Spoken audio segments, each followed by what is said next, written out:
need to have poster of people without masks with a big line through it, and people with masks with a green check. I think that's the simplest nudge I can think of. Okay. Let me see now. Oh, we're live.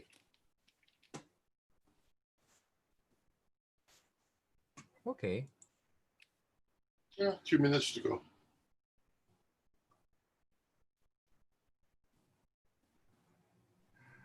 So let me share my screen. Good morning. We'll wait for about 2 minutes more before we start. And together with me is my co-host, Roger Do, who is a bit camera shy today. Oh, there he is. Yeah. Hi, Roger. Good morning. Are you planning to share screens or something? No, today? no. Yep. Okay. No, I'm not. I'll just show you my mind map of the book.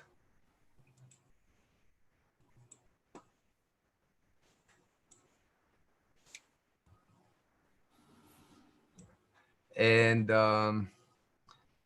God, it's a bit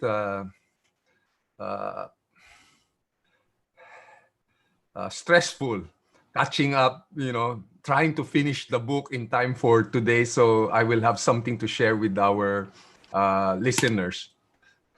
But did you enjoy the book? I read it actually twice before. It's a good book. I think it's one of those things that started the whole exploration of human decision making. It's one of the first earlier books. I think the tipping point was another that they started. So this is a classic. So unfortunately for this book, I've read several other books before this. So like Robert Cialdini's Persuasion and Dan Ariely's Predictably Irrational. So by the time I got to this book, some of the stuff I already knew. Yeah, so, same here. That's why a lot of book we keep discussing. It's like you're trying to read the whole book, and there's like only a small chunk that's new. Yeah. And so I'm going after, I'm judging a book by the amount of novel information that it contains. So, let's start. It's now 10 a.m. So, Roger, your impressions about the book. Would you recommend people reading this? I recommend this book because it gives, especially for people in the policy field, because it really breaks down where compulsory behavior, when mandated, doesn't work.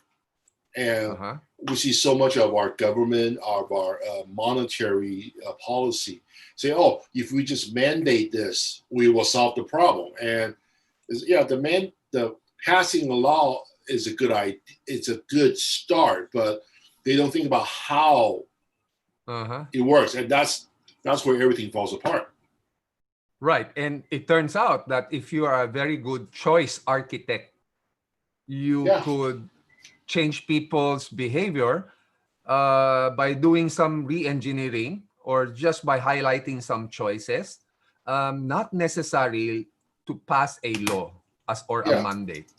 You could still give people the freedom of choice. So were there any examples that stood out that you'd like to share with our listeners?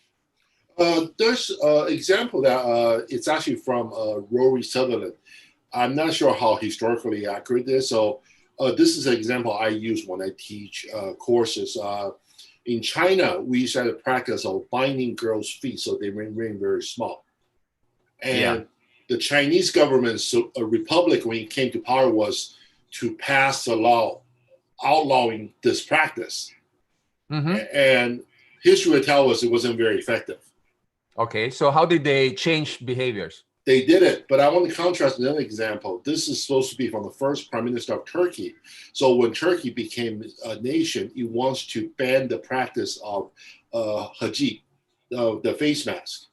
I remember. Yeah. I remember that. Yeah. Go on. Yeah. So any modern politician would say, okay, let's pass a law banning the wearing our face mask. But Turkey government would say, sideways thinker, and this is where I'm not sure it's historically true or not. He basically made a law: all prostitutes must wear a face mask. And nobody wore it, and everybody stopped wearing the face mask, according to the story. So this is where that's a very strange nudge, but it accomplished the objective. So this is where I'm calling this world where people want to say, oh, let's pass a law and the behavior will stop. You pass the law, you criminalize the behavior, and you haven't solved the problem. Right. So in that instance, did people go out to street and demonstrate against the law? I don't believe they did. Well, back then was probably a different world. But I was thinking for the modern pandemic, what if you had an anti-nudge? So imagine you have people dressed up in PPE right before people enter a protest zone and ask them to show their insurance card. So what if there's a rumor that attending open protest would invalidate your medical insurance as a pre-existing condition? Closer to home, remember what the Singapore government did to discourage traveling abroad? Yes, they say after a certain time, all costs will be incurred by the citizens themselves. Correct. Yes. Including the medical insurance. Yeah. So if you go out and you come back and you get the disease, do not expect the Singaporean government to foot your bill. Yeah. And you cannot claim it against your medical insurance. But as of today, I think there's news that the Singaporean government is slowly loosening it up. They're now, I think, allowing reimbursement from the insurance company. Yeah. So I think right now, if when people are given consequence, at least the consequences explained to them, their behavior change. So just explaining the consequence of reaction is a nudge. And we don't do good, like say, wear a face mask, okay? And so what if you explain, wear a face mask, or your child may not be going to school because they may. So when you explain the consequence, it's a nudge to get a higher compliance. But right now we're just like passing laws, and very few government I have seen does a very good job explaining the reasoning or the consequence. And I think well, the book essentially has this premise that people are not rational. And so you can't expect people to make the right decisions or the best decisions that's in their best interest. And the author starts by explaining that, this is from Daniel Kahneman. Systems 1 and System 2 thinking. 95% is unconscious, is fast, and it's on autopilot. Yeah. So one example of this was, or can you think of something that we do or we decide on autopilot?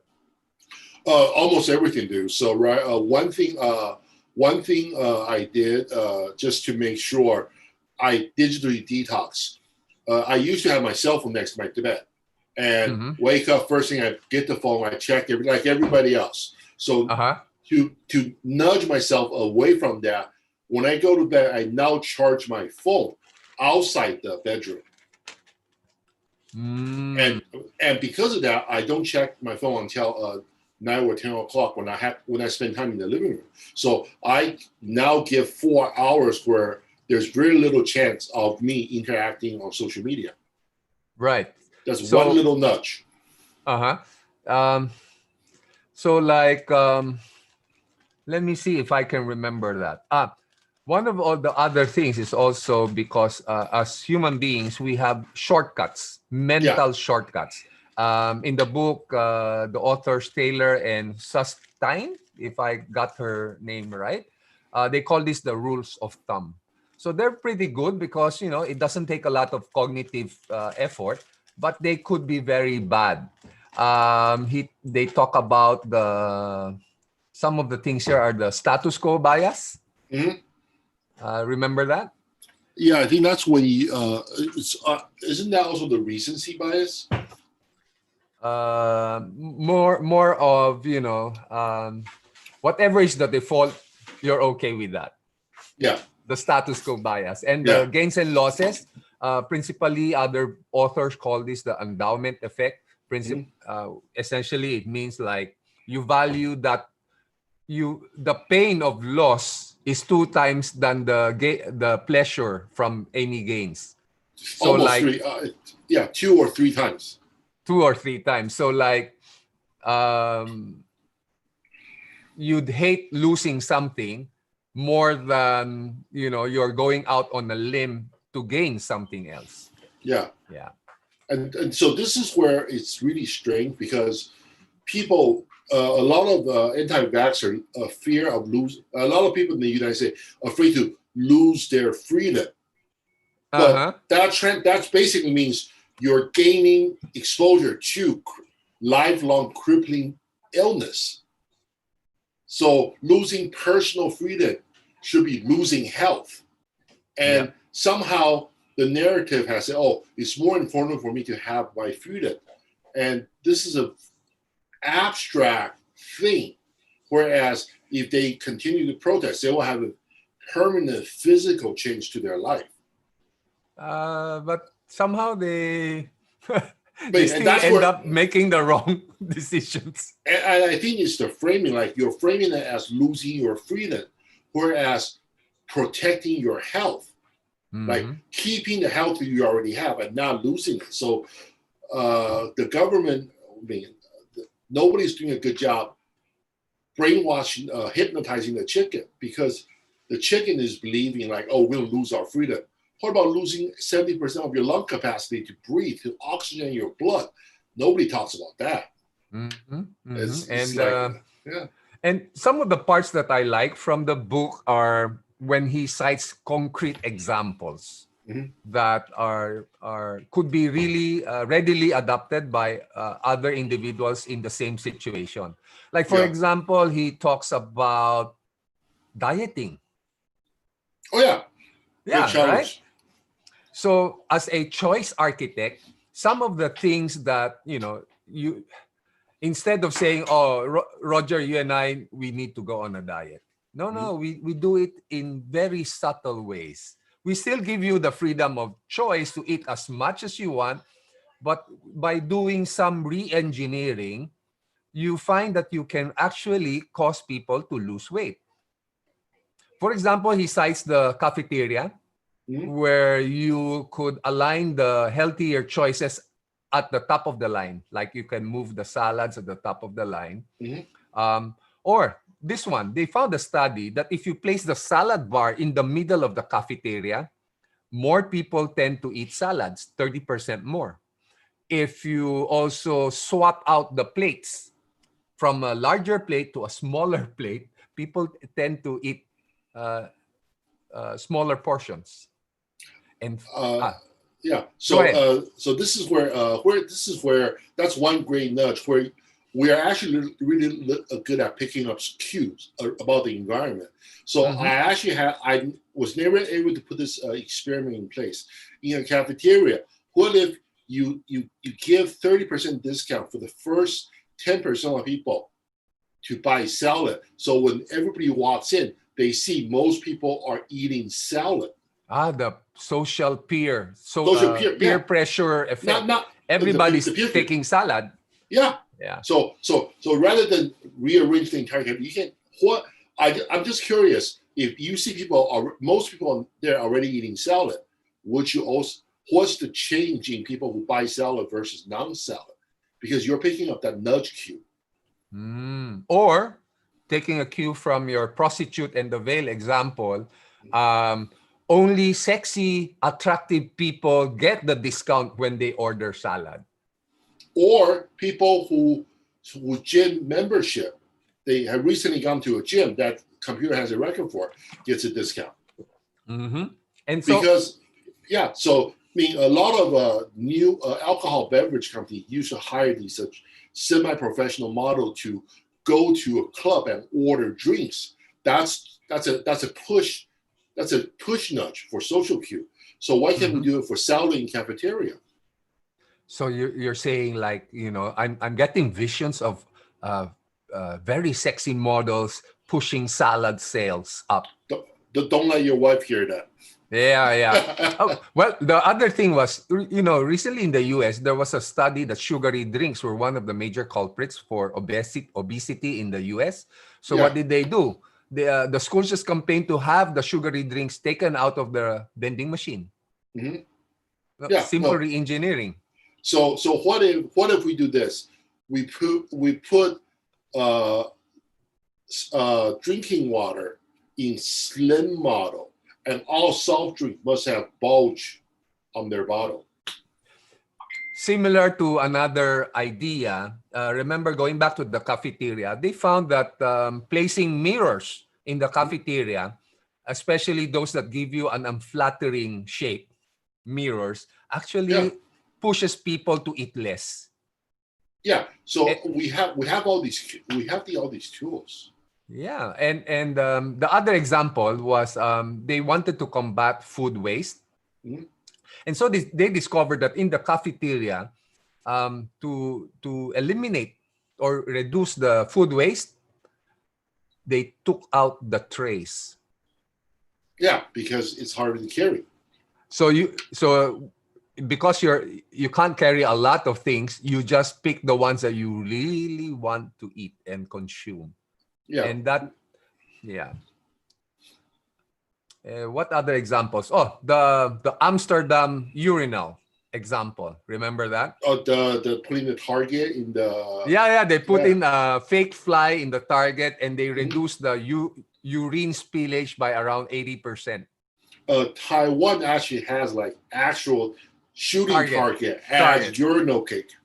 And so let me also share again this slide. I hope I got the correct screen. So this is the famous Stroop test. You're supposed to say the word, not the color of the word. So in the congruent list, it's very easy to pronounce it. Red, green, red, blue, blue, yellow, green. But in the incongruent list on the right, try to pronounce it. Roger, go! Blue, yellow, green, red, blue, green, red. Yeah, okay. Your brain is very well trained. But for me, it takes me a while to adapt to that. Yeah. But this is where you have to look at the congruency. Like if you get more than one signal, you get two signal congruent, you have a higher chance of getting that compliant behavior. So if you look at the government communication, a lot of them are saying one thing, then they say another. So they're causing incongruency. Contrary to what's high congruency in their messaging and their policy, I think has much better COVID outcome right now. Like Taiwan, travel ban, and mask and fine. Singapore, travel ban or travel control, face mask banning. So the policy is very strict, but the communication is all very consistent. So you have a congruency between what they say and what they do. And the government does a very good job promoting when they punish a violator. So so we're getting all these congruent stuff stacked up. Whereas in other countries, we're seeing high official flaunting movement control order, and there's no consequence. So you get an incongruent between what they say and what they do. So these are the problem, and this is why I suspect if you just measure congruency of a country, you can see how well they're doing the COVID. Well, also some of the rules don't make sense. Like in the Philippines right now, some of my friends were wondering, if you wanted to pray and go to the church, I think in some areas it's limited to 10% occupancy ratio, depending on the ECQ status. But then when you go to the mall, there's actually a lighter limit, higher limit on the malls. But consider this. The malls are air conditioned. The airs are enclosed. It's an enclosed space. So like that's an incongruency. In the churches in the Philippines, most of them are open air. Yeah. So why have a lower occupancy rating for the church and a relatively higher occupancy rating for the malls. That doesn't make sense, right? Yeah. And in a church, your circle of life is stable. Nobody's going to travel hundreds of miles to a new church. But in a mall, there's no predictable pattern of life except for commuters. Yeah. Anyway, going back to the book, the other thing he discusses in choice architecture design is for the choice architects to expect errors. Yeah. If you can expect errors, you can plan for it, you can design around it. And so some of the famous examples that I'd like to share would be this one. If you can see my screen now. So this is the cap to a fuel tank. So in the past, people tend to lose the cap. So now the newer designs have this plastic cord that is attached to the door, so you never lose your cap again. The other example is, and this I didn't know, This I didn't know. Did you know that the holes in your car have different sizes depending on whether it's a gasoline or a diesel tank? Yeah. I didn't know that. Apparently, they also designed the pump nozzles to be of different sizes so that the diesel pump cannot get into the gasoline tank. I didn't know about that. It's a cool design. I want to share a historical something historically interesting. Like everybody knows the Murphy's Law.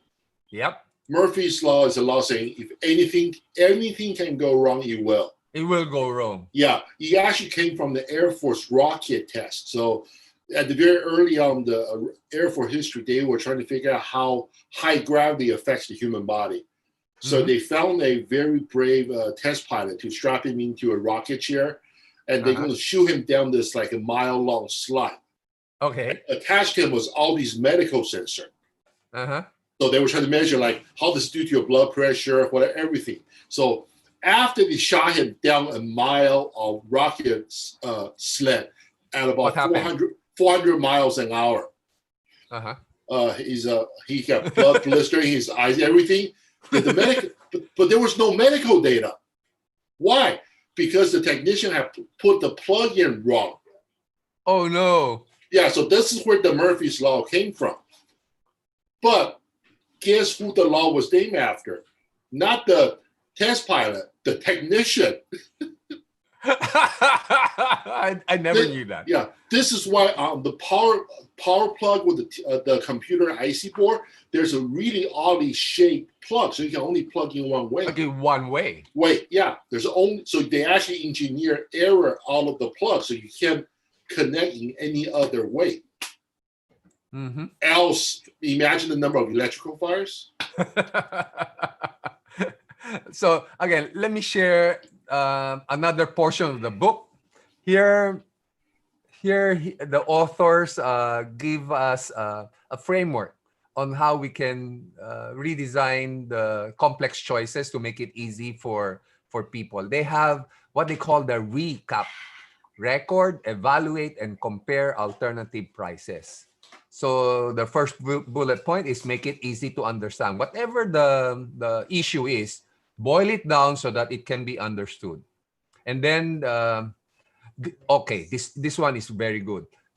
Always design it in such a way as to provide instant feedback. One of the examples given was ATM. So what happens if a lot of people forget their ATM cards on the machine? They take the money and then they go, right? So the people that made the design, they designed it in such a way like the money from the ATM doesn't come out until you take your ATM card out of the slot. So this is an example of, designing for errors as well. Yeah. And then for choices, they offer 3 strategies: compensatory strategy, elimination aspect, and collaborative filtering. So so for compensatory strategy, he's saying, high value for one can offset for a low value in another aspect. So when you're comparing options, maybe one option has a higher value for you, and it can compensate for all the other negative values in the other choices. Elimination by aspect. Here he sets off criteria to eliminate some of the choices and whittle them down. For example, there's this well-known paradox of choice. Like if you have only 3 choices to choose from, it would be easier when compared to, let's say you have 100 choices. So one strategy here would be to eliminate everything else that does not need a barrier or a set of criteria. For example, if you were evaluating investment funds, maybe one of your criteria would be, it has to be a sovereign wealth fund. And automatically, that 100 choices of funds will whittle down to a smaller, more manageable set of choices. And then finally, offer incentives and rewards or savings, but make sure that they are linked to making the correct decision. So something like, pressure and you save something. You see those types of offers here and there. Yeah. Yeah. One thing I want to go back to choice architecture, because I think this is important. If we only give somebody one choice, history tells us that'll fail, unless like take this or you will die. That's not a choice. But we need some choices. Like when Williams Sonoma was trying to sell, I believe, their bread machine, they found out they weren't selling because the bread machine was so new. The consumer had no reference to think about. So they went to a consultant. The consultant said, sell a bigger bread machine, but was a higher price. So what that did is when the consumer looked at 2 choices, it was easier to make the right choice because the big one was big and too expensive. It was designed so you would never buy it. So by doing that, by having a context, it's easier to make a choice. And then you can't have too many choices. I think there was the book talked about where they had a saving plan was 200 choices. Nobody, and nobody took action when they reduced it down to 3 or 4. It was easier to compare. We human beings have something called ordinal. We can know there are 7 objects without counting, and that number is only 7. So anything beyond that, our brain just melts down. Like primate have a choice between, I think gorilla or ape has an ordinal number around 3 or 5. They can see 3 or 5 without counting. Why?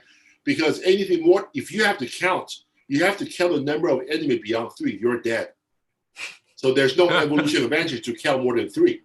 Yeah. Because you're dead. You're dead. Yeah. You just have to run faster than the other guy. Yeah. So when we design choices, make sure there's some option, but there's not too many options. And I think some of the mask issue is wear a mask.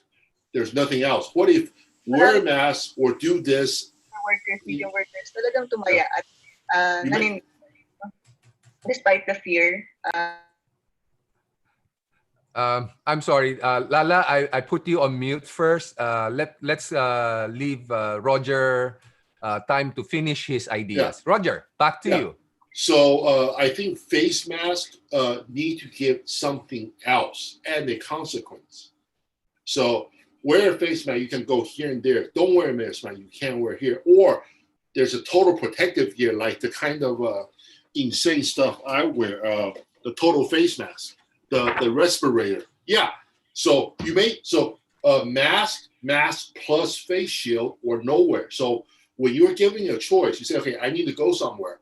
My choice is to wear a face mask, wear a full mask, or not go. Then I think decision become easier. Yeah. I remember in the earlier days of the pandemic, I had the high-end N95 with built-in ventilator fans. I had them. I wanted to use them, But because when you go out, you don't see a lot of people wearing masks. And even my favorite hawker center seller was asking me, why wear the mask? You know? And then you move the clock forward a few months later and everybody's wearing a mask. Now people look at you funny when you're out and you don't wear a mask. Social pressure. Yeah. Yeah. And I think it's cute. Like, you're looking for social cue. People around you don't wear a mask. You feel self-conscious. Yeah. Yeah. So that's one way. And this is where the government official, government should have mandated all government workers should wear a face mask, like right off the bat, just to set an example.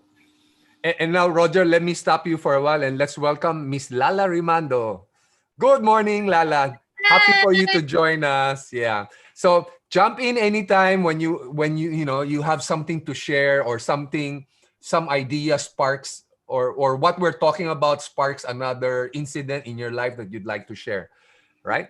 So, Roger, next part of the book, the author talks about nudges being applied to helping people save more money. Remember that part? Yeah. Lala, have you?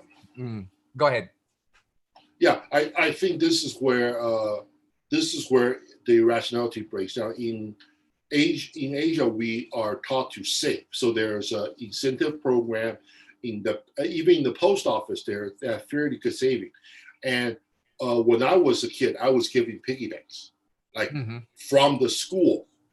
Yeah. So this was like this is something that saving was habitual from early on.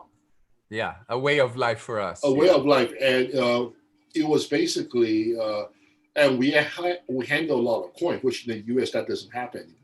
So so we can actually see when we save that's a very strong visual cue because the piggy bank were transparent, semi-transparent plastic, so we can actually see the level growing up. I mean, you don't get the same kind of emotion feeling from looking at a bank statement.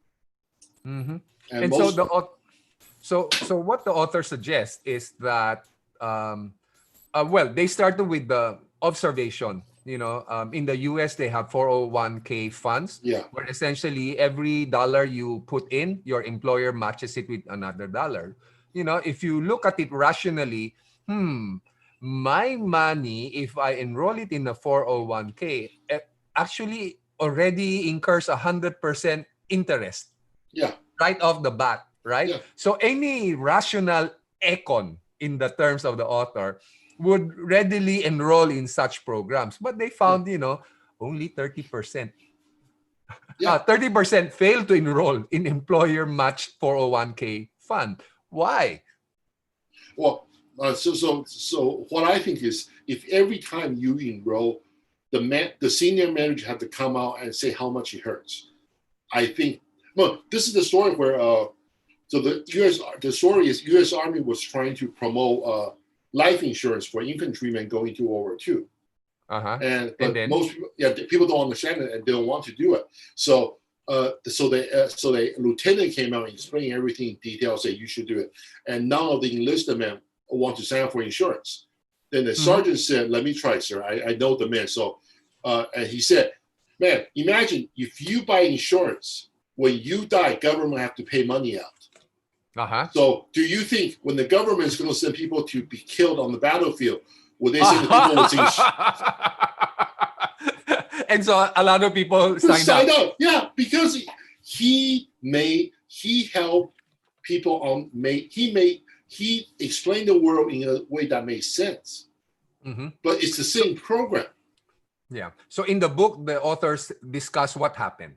So the employers tried different methods. What they first did was they launched an education campaign to tell the people how much fun or how much more money they have in the savings. But, it didn't make a dent. Because why? These are money that will come to them in the future. So something that's very far off, it's out of mind, out of sight, right? So what they found that really made sense and made enrollment participation go up from 20%, low of 20%, to a high of 98% was forced choice. Forced. You need to enroll in at least one of the plans.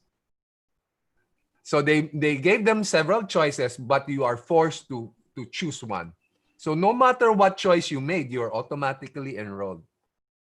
So that's what the choice architects did. And then they also did something. So if an employer would match your money dollar for dollar, it makes sense for you to put in more money, right? Mhm. But they found that people weren't actually committing to that. And if they were asked, would you make this commitment? No, they wouldn't want to make that much commitment at the start. But they found one nudge. Okay, you can enroll in the program now and elect to put in some money, little money now, but you commit to put in more money later in the future. And that worked perfectly.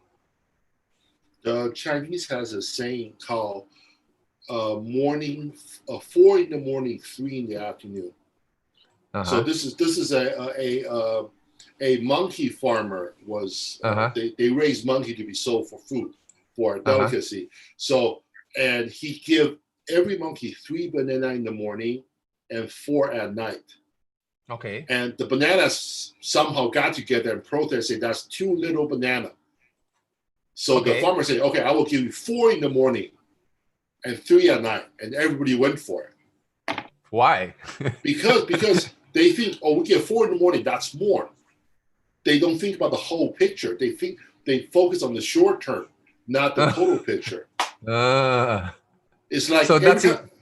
Yeah. So every time somebody says, "Oh, the government is so generous, they gave me money," I say, "No, government don't give money. They refund the money they collected from you earlier. They just redistributed it. It's your money." So in that way, we are really bad at thinking the whole picture, but we're really good at understanding the near cue, what's right in front of us, or something we can grasp right away. Okay. I think so. Yeah. Go ahead, Lala. Anything to add? Yeah, Lala. Does that mean we're not different from the monkeys? Good point. We have better skincare product and much dumber, much stupider governance system. Okay, very reassuring, but yeah. At the end of the day, our primal reflexes are still there. Yeah, but there's hope for us, because if you have very good choice architects designing systems for the mass market, we can help people, or majority of people, give them an easier path to making the better judgment. So now the authors go into the other part, which is health. And one of the things that he tackles most is the issue of organ donations. Yeah, I think this is where you have opt-in and opt-out system. Opt-out, yes, yeah, exactly. So the choice mechanism is very different because it's easier to. I think this is the status quo bias. You get a driver's license, you automatically donate. That's the status quo. It's really hard for us to break the status quo. I think there's also a similar situation where, with a moving violation, some country deduct points. Some country add penalty point. And the study found countries who deduct point have better compliance because you feel like you're losing something. And countries that use adding penalty point does less well than deduction. And that's where very simple choice architecture has profound consequence, but people don't think about that. Well, by the way, I think Celine wants to join. Okay. In. Yeah, I think Wilson was frozen. Okay. So that's where. So when you have like a gym membership, do you deduct or do you add? So that's what will affect compliance because we fear losing something. There's actually a interesting gym in Israel where if you don't go, you get charged money. So if you hit like 3 times 4 gym visit a month, it's free because it's paid for by your medical insurance, your health insurance. But if you don't go, they charge you money for not going. Oh, Yeah. okay. It has to hurt. It has to. If you're afraid to lose something, then there's a higher chance of you doing something. And like if it's free, if it's easily accessible, there's no incentive. Okay. No incentive, no reward or punishment. So there has to be an intervention. Yeah, like all the inspirational speakers say, oh, in some way, self-help doesn't work because it's really hard for us to imagine an alternative reality where we work hard towards. But that's why framing it as a loss tend to get better results. Mm-hmm. And let's welcome Celine joining us today. Hello, Celine. Good morning. Hi, good morning. I'm so happy. It's very interesting. You can catch up. We're talking about manipulating minds. Oh, for the better. Oh, I love it. I love this topic. Hey, Roger. Hey, Wilson. Hey, Celine. Hi. So that's about increasing organ donations. A bit of a background in the US. I think when you apply for a driver's license, they make you fill up the answer. Are you willing to donate your organs in case you go into an accident? So in countries where it's opt out, which means by default you're opt in, if you don't do anything and something happens to you, you are automatically an organ donor. The rates of organ donation in those countries are much, much higher than the other way around, where you have to opt in to become an organ donor. The organ donations there in those countries are very low. And so when they looked at it, the default choice bias, that's what Roger was saying before I got cut off. Yeah, remember when Steve Jobs was dying, he had such a hard time waiting for an organ because US has such a low organ donation. So there's not a lot of, the chance of matching is actually very low because there's so little amount of organ available. And then on to another topic, in the field of education, the government authorities in the US were struggling with the number of people that actually go on from high school to college wasn't very high. And there's this school in Charlestown that did something about it.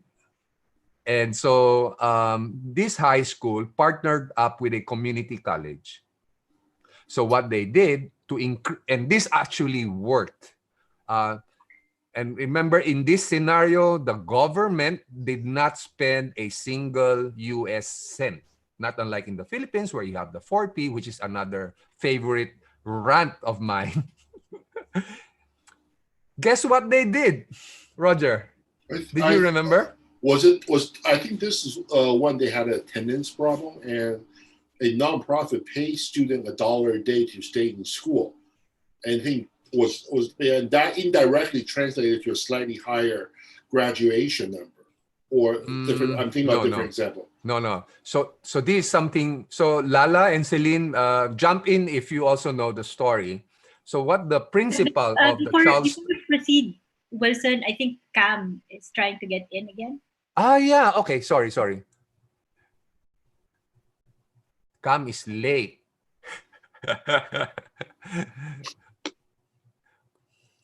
Roger, we must be doing something right.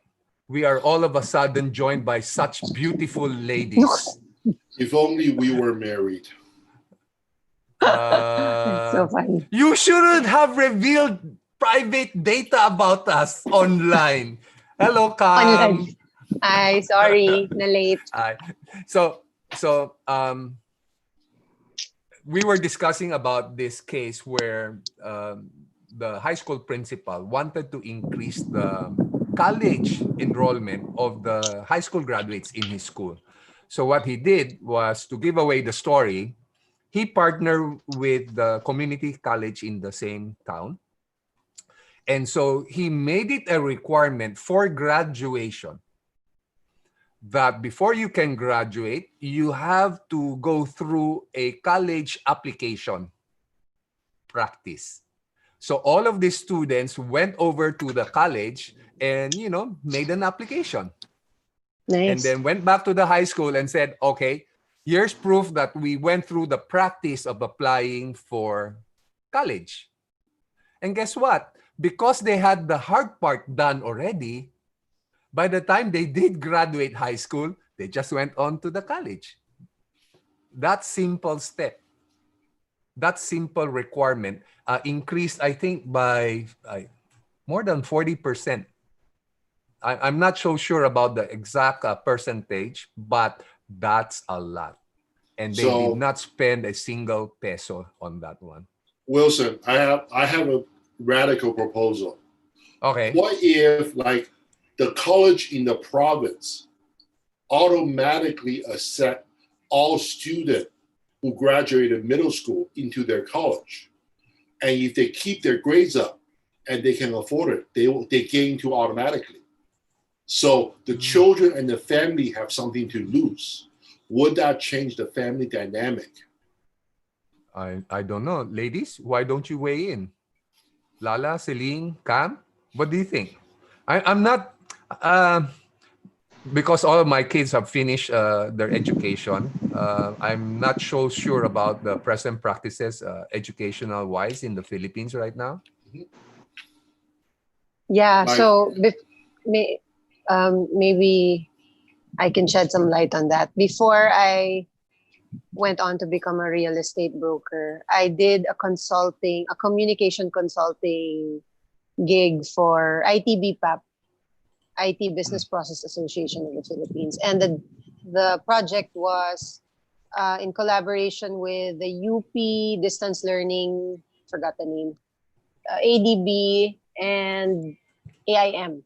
So they were tasked to do a bridging course. It was like a bunch of short courses to help college grads going into corporate to be hired for BPO.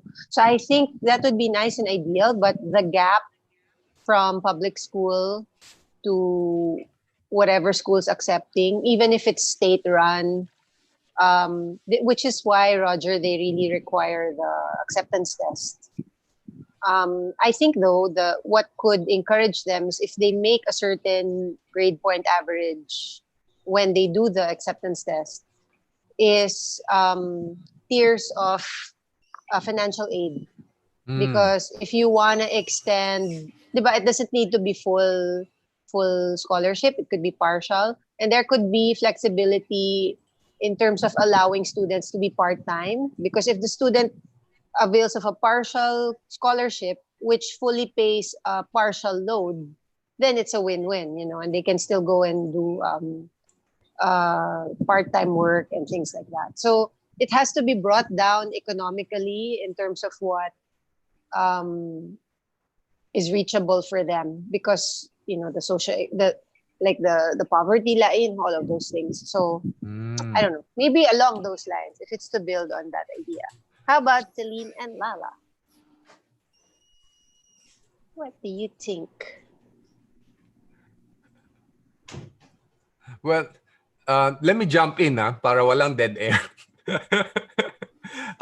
What Roger is saying sounds more like Odysseus contracts. Have you heard of that? So in Greek mythology, Odysseus and his crew Odysseus wanted to hear the sirens song, but the problem with hearing that is you cannot resist, and you will want to go and see the sirens crashing your ships on the rocks. So what Odysseus did was, okay, my gang of crewmates, all of you will have put in candle wax on your ears so that you will never hear the siren song. And then what you do to me is you tie me on the mast so I can hear, but I cannot do anything about it. Right? So the authors here of the book did mention several websites that allows you to do that. So one of it is the stick.com, STIKK.com, where you announce publicly what your aim is and you put in money. And if you fail at your goal, your money is confiscated. Something like that. Yeah. Other examples would be, in Singapore, there's a gambling blacklist. Like if you know that you are a gambling addict, you can self-register so that you are barred from entering casinos. So these are forms of nudges that you can do. That's something that Singapore government would really, knowing how they are and how they think. It's brilliant, but ganun talaga sila. And you self-enroll if you wanted to. Your employer can also enroll. If you're a foreign worker, you are automatically, I think you're automatically put on that list. Oh. Yeah. And does it apply to, sorry, bad joke, but does it apply to geylang as well? If you're that kind of addict. Roger, what's the reference to geylang? I'm not aware. What's Cam? Sorry. Geylang is a designated Disneyland for adults. I thought we only went there for the food. Mostly male. Male. Oh yeah. Disneyland for adults. Yes, Disneyland it's a red for light adults. district. Okay. But they also have very good bihun houses. Exactly. And Roger and I, we go there for the food. So whenever you see us in those areas, it's the food, baby. It's the food. Yes, it's the food.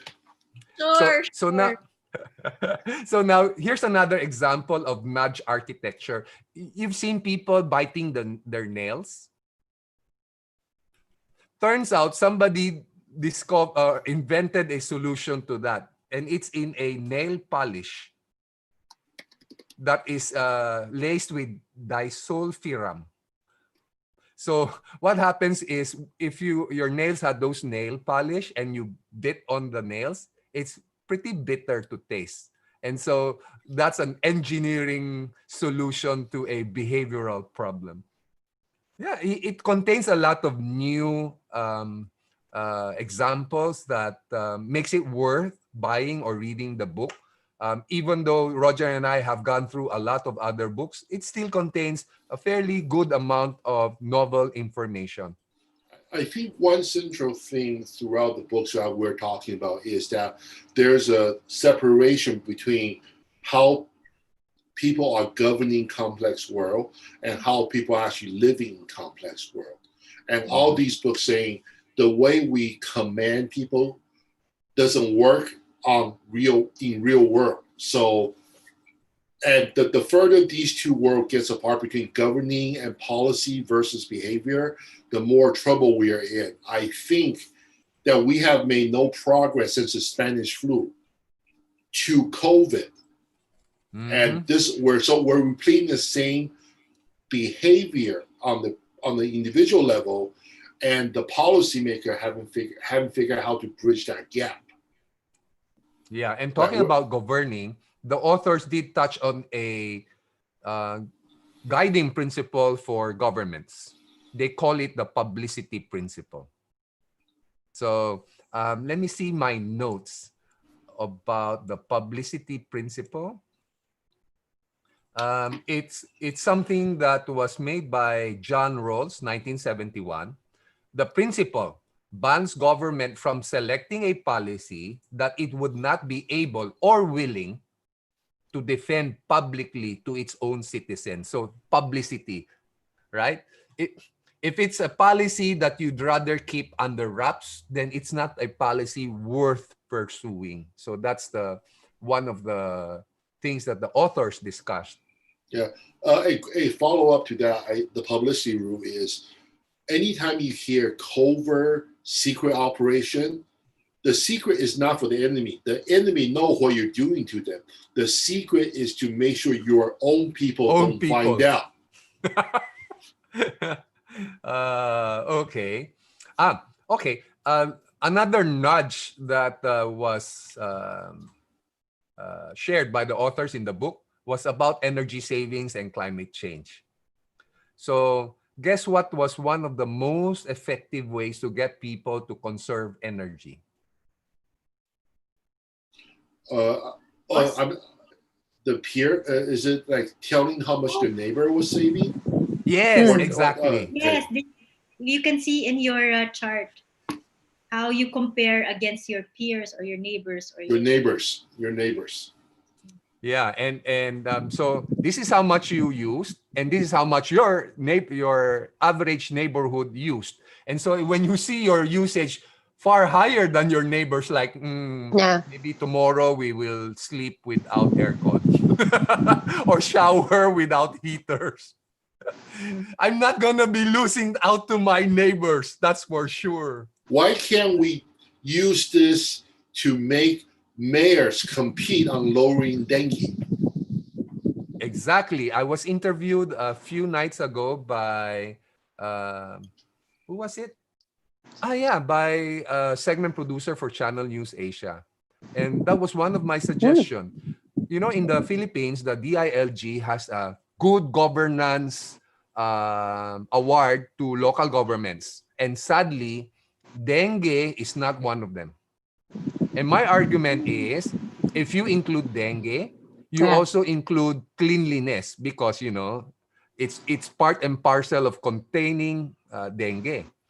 And so I was sharing the idea that maybe dengue is just not a DOH problem. It's a whole of government problem. You need to bring in the Department of Public Works to make sure that the sewers of their national project are correctly connected to the sewer lines of the municipio. Yeah. You need the DILG to add it as a, you know, Roger, sometimes it scares me how much alike we think. We've never discussed this till now. Yeah, but I do agree. Make it as part of the metric. And you can see dengue go down. And for that matter, can we also apply that to COVID? Yeah. Well, right? you could, but you would disappear very quickly. No. It's more of a matter of using the peer pressure against on mayors. Like, oh, the mayor in your other town has only this much COVID cases, but your cases are this high. You know, that would spur some sort of peer pressure, like, you know, the constituents. Even now, I'm publishing the country level comparisons between Indonesia, Philippines, Vietnam, Singapore, and guess who's the highest? Philippines. In terms of COVID. Sad but true. Sad but true. And so that, nanalo na naman.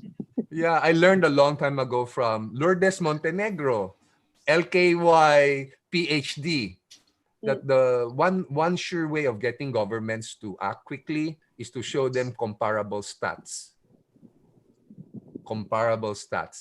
And so, like, I wonder what would happen if the DILG published or made awards based on COVID control stats. I'm sure local governments have a lot of creativity that would surprise us. Case in point is Baguio City. On their own, they have their own contact tracing. They're using network graph analytics by IBM. They have their own health declaration form system, which is now being shared with, I think, Cebu and some other major LGUs.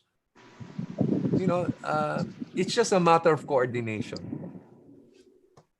I have a question. Yeah, go ahead, Cam. Ego. What's that, Lala? It's called hitting them where it matters, their ego. Oh, their ego. Gosh, that's another complexity. No, the question I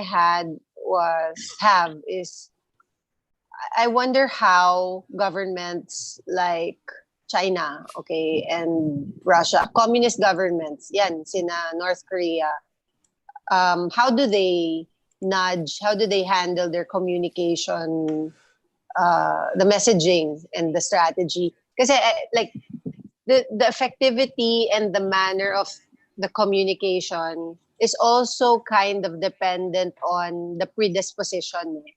So if they were communist, if they were a colonized people, like let's say South Africa or Philippines, and what are the prevailing or overruling strategies? Because like the only comparison I have in the Philippines, the masses jump to it if it's endorsed by an actor or an actress, you know. I mean, sorry, it's terrible, but I remember when I was doing advertising, and even when I worked in Nestle, it's not naman Bear Brand or Nido levels, but we got pa rin an artista, you know, to endorse my product.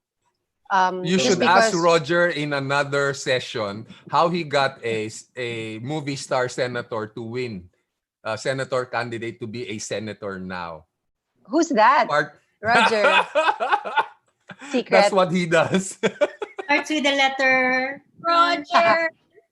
No, okay. So I can answer China. China has very strong message control. So there's no, basically they have one message and everybody follows it because there's very severe consequences. So it's very fear driven, right? It's fear driven. It's actually not fear driven.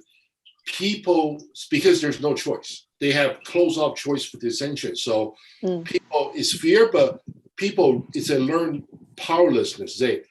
Either we help the government or let's not get involved. So you don't have dissension, and two, there's no alternative. So the government they don't have to persuade as much as just order. Their problem is getting the local government to comply. The citizenry will follow official line, but the COVID pandemic was delayed because we're finding out that the local government lied to the federal government. They were making up fake numbers. That's why the pandemic wasn't. So the problem isn't the people or the government. The problem is political structure. So that's where that is a different problem than what everybody else have. Sorry. Huh?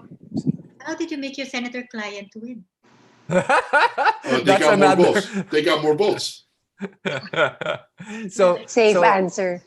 So somebody, I heard a commentary, I think in CNN or BBC, that they were comparing Asian cultures from Western cultures, and they were saying like, Asian cultures are predisposed to helping each other out because our societies are hit with a lot of tragedies, natural calamities a lot, and so our society tend to be communal in nature and tend to help each other out. And so like one of my close friends got hit with COVID. And in her subdivision, when her neighbors found out, they kept on sending her food and other stuff. Oh, nice. That's nice. So like in the Philippines, there was this debate of should we be naming the infected people or not? And so some people were saying like, let's not because it's data privacy or issues. But then, you know, I'm thinking, and I'm just thinking out loud here, if the community really did, if we expect the community to band together and help each other out, wouldn't it be better to inform the community that so and so your neighbor is infected so that you can come together, help him out? And conversely, if that neighbor of yours tries to sneak out, guess who will be the first to warn you not to do that? Yep. Right? So why not engage the community? So I don't know, Cam, you're the expert in communications and messaging. But you know what? That's true to the point, which is why I'm here now in my parents' place camping out. So I left Friday because Monday pa lang last week, the COVID positive case on my floor, they started counting the days. So parang as of yesterday, he was quarantined na for 14 days. But I got the patient, the guy who is COVID positive. But don't you think it's a risk for you to go to your parents' place right now? You may be asymptomatic. and you may be bringing Well, to your parents. we're all already asymptomatic. But the thing is tonight, later kasi I'm going back because I need to be back there now. But my issue when I was trying to enlighten the property manager was he's kasi syempre they're so high about guarding the privacy then of the patient.